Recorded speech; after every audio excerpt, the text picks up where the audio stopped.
Hey everyone, my name's Walter, and I'm back here to bring you the rest of this Neckbeard story I've been reading. Neckbeards are those beardly gentlemen who think they're smarter than everyone else. They often don the fedora and hit on milady awkwardly. I usually say they're atheists, but this guy's a Christian, so it's not necessary. Anyway, let's just get into it with more Reddit Neckbeards. This is part 3 of Iowabeard. If I may, can I ask you to please not go troll this young man?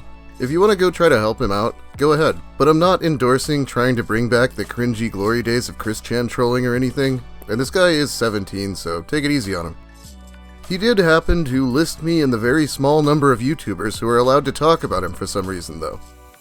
That said, a lot of people have asked about the fanfiction, and you can find it under the name Loving Too Much Iowa. He seems to be proud of everything except for the Game Grumps fanfic. I'll link to the other videos in the description, but let's just get reading. When we last left off, the author finally told him off to his face after he wrote her into multiple fanfics objectifying her. And that's putting what he did nicely. Turns out my threat worked. The next Batman story he posted, I was unceremoniously written out with little fanfare. Good. It was an anticlimactic way for my character to leave, but I'm okay with that. I don't think anybody would have been all upset, honestly. That would require people actually liking his work. Around November, Iowabeard would get into some serious trouble. There was this one girl, let's call her Heather. Heather and I are decent enough friends, though not too close. Well, I guess she made it onto Iowabeard's must-have butts because he straight up squeezed her butt in between classes. I wasn't there to see it, but word traveled around the school like wildfire. Iowabeard was suspended, and if what I heard is true, he was also threatened with Heather pressing charges, which she ultimately didn't do. I want to know if this is true or not, but Heather doesn't want to talk about that ever again, so I'll respect her boundaries. People began branding Iowabeard as a bad guy after that. Nobody would get anywhere near him, not just because of his rank odor this time. As per usual, Iowabeard was not having any of this. He decided to prove to everyone that he was a good person. No, not a good person. A great person. The best person. A person so good that it would make Mother Teresa look like Hitler. How was he going to accomplish this? With his fanfiction, of course. He started inserting morals into his stories. When I say morals, I use that in the loosest of terms. What he would do was insert either a generic and bland educational moment, or bend the story to shape his hateful and uncompromising worldview. Now, I myself am a Christian. I've been one my whole life. So is Nathan, and so is Iowabeard. What sets our beliefs apart is that we don't believe that everyone who doesn't abide by our faith is evil. Yes, that's what Iowabeard would preach most of the time. He even made a story about the Peanuts gang trying to stop the spirit of atheism from taking over their town. You all laugh, but I feel like some of those budget Christian movies have plots that are just like that. Needless to say, this only made him look like a worse person, especially because by now a fair few of our class members were reading Iowabeard's stories to make fun of them. Everyone always knew he was messed up, and this didn't help in the slightest. There was now irrefutable evidence of what he believed. As if people didn't want to get close to him now. Oh boy. You'd think this guy was made of toxic waste. Then it happened. Something inside of him snapped. No, he didn't run around the school trying to kill anybody. Something far more unexpected happened. Once again, I am not making this up. This actually happened. Sigh.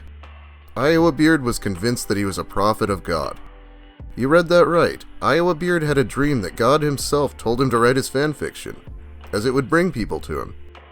In return, he would be made a king on earth, and a nobleman in heaven, all while having any woman of his choice as his queen. Sure, whatever. We all have crazy dreams. I once had a dream where I was pulling around with the cast of Friends in Antarctica. But this guy thought that this was a legitimate calling from the Lord. Want to know how I know? He began telling everyone. I was one of the first, as he would obviously need to inform me that I was chosen to be his queen. So I should leave Nathan before I had to suffer the heartbreak of seeing him die from some kind of heavenly attack. Naturally, everyone told him that he was absolutely insane. His response? He promised to tell God about what they were saying, and that they would be cursed for their blasphemy. I'm not joking. This is the kind of stuff that only Chris Chan was supposed to be capable of believing. Yeah, I could see that this would be getting kind of worrying at this time. Now he's basically killing off Nathan in real life. I have already seen him post things like this over on Reddit, mostly about how he hopes God takes her super bottom away from her. His parents, finally seeing that their son was losing what little mind he had, decided to take him to therapy. I don't know why they didn't do this sooner. Oh well, beggars can't be choosers. During this time, Iowabeard's fanfictions became a bit more unstable. I guess having to go to some shrink every week, constantly hearing this blasphemy again and again was too much for him. It all came to a breaking point when he ended up stealing someone's story, claiming it as his own. Want to know how I know this? For one thing, all the reviews of that story were slammed with people accusing him of stealing from somebody. Also, when Nathan asked him about it, Iowabeard completely confessed. Not only that, but he was proud of it. But that's not all. He then followed up with this little gem. Yeah, that original author was trying to expose me and stop my holy work, so I had to fight back. Nobody attacks a soldier of God like that. I knew what I had to do. He didn't kill the author. Instead, he threatened to dox him. For those who don't know, doxing is releasing someone's private information, full name, address, etc., on the internet for all to see, usually followed up by less than desirable things. I don't know how Iowabeard got this information. All I know is that he had it, completely unafraid to use it. He also admitted to sending some of it to the original author to prove he wasn't bluffing. So the author left the website forever. I don't know if he deleted his account, simply wiped all of his stories, or what. All I know is that Iowabeard ruined this guy's entire account and threatened his well-being. Nathan and I were done. Absolutely done. How dare he do something like this? That's like a burglar breaking into someone's house, cutting himself on the glass as he broke through the window, suing the people who owned the house, then winning. We were going to tell his parents, and maybe even the school, what he did. However, we didn't have to. I guess someone else must have been told Iowabeard's heroic story of blackmail and theft because his parents found out exactly what happened. School was almost out by this point, so they let him stay. Don't think he didn't go unpunished, though. He absolutely was. I'm not sure what specific things happened in his home life. That's none of my business. What I do know is he was forced into intense psychiatric treatment, effective immediately. Honestly, it was about time. I know what you want to ask, but Walter, what if he doxes you? I used my real name and picture for years on my old channel, so I'm not really that concerned. I am trying my hardest not to dox anyone else with this story, by the way. He does it to himself a lot. Over the summer, his original fanfiction account was terminated. Why? Take your guess. His stories were all racist, sexist, homophobic, plagiarized, and threatened violence. I'm sure all of those are against the rules. I don't know how he took this. I was just happy that he was getting the help he needed. No longer would he claim to be a soldier of God. No longer would he write sleazy stories about people he either hated or lusted for. No longer would he attack people like YouTubers or critics who were merely offering basic writing instructions. If all went well, he would be a functioning member of society again. All didn't go well. He was fine for a while. He even made a second fanfiction account, apparently even making sure he conducted himself in a normal way. Nathan and I kept reading the stories. Not because we enjoyed them, as all the drama with him made Nathan lose whatever enjoyment he had left in them. Now it was to make sure we weren't being written in them again. By November, things went back to the way they were. He went back to his new and improved Super Bottom collection, which he was still very fond of showing everyone. This time, nobody was willing to put up with it. Most everyone gave him a piece of their mind, which, as I'm sure you can guess, he did not like. Seeing everyone betray him like this seemed to make his mental state continue to wither. While he didn't have any delusions of godhood anymore, his fuse somehow got even shorter. Now almost anything would cause him to blow up.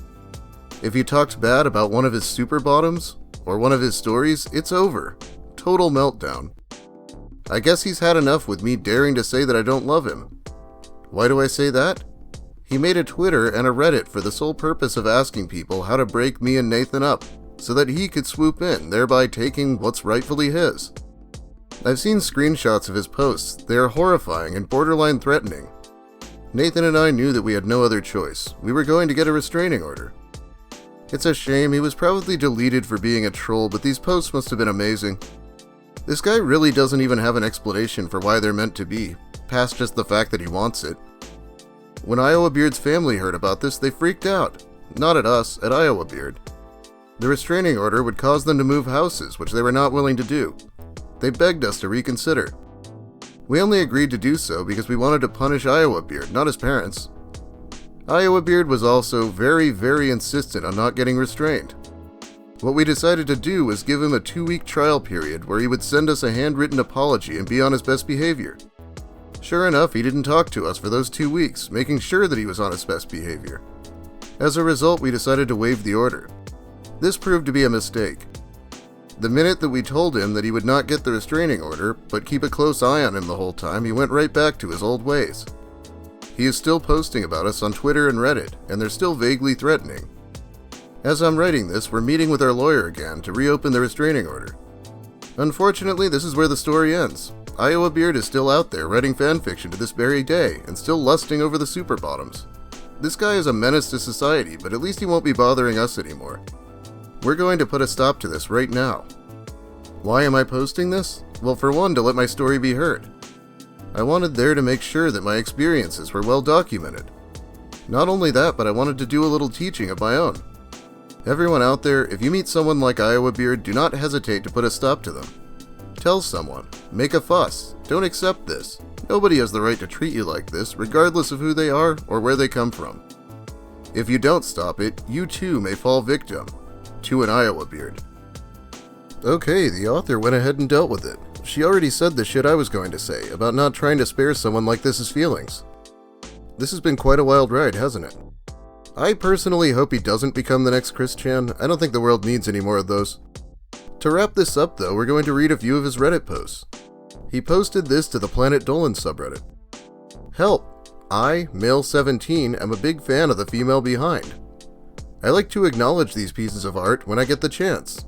I think it is good though a woman knows she is blessed with a plus-sized rear, or is even a super bottom. That especially is a good thing. But whenever I acknowledge this, I am called creepy and sexist. This is who I am. People turn on me when they hear of this about me. It is a wonderful part of the body. It's a part of your body given to you for male attraction. What is wrong? How is that a bad thing to admire something so beautiful and natural and right and valuable? What is going on? Yeah, please don't comment on women's rears. Especially if you're a stranger. Speaking from my experience and all of my female friends' experiences, the minute a guy comments on my behind, I am terribly creeped out and definitely expect to be verbally if not sexually harassed by him because it's really, really creepy.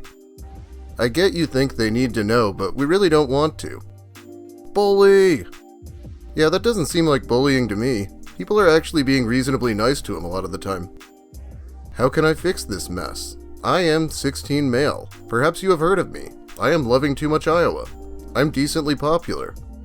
I wrote a girl I adored into my fanfictions and she hated it. I guess I sexualized her too much. The people reading my stories said the same thing. I apologized and obviously she is mad. I am okay with that. I want her to be happy with her man.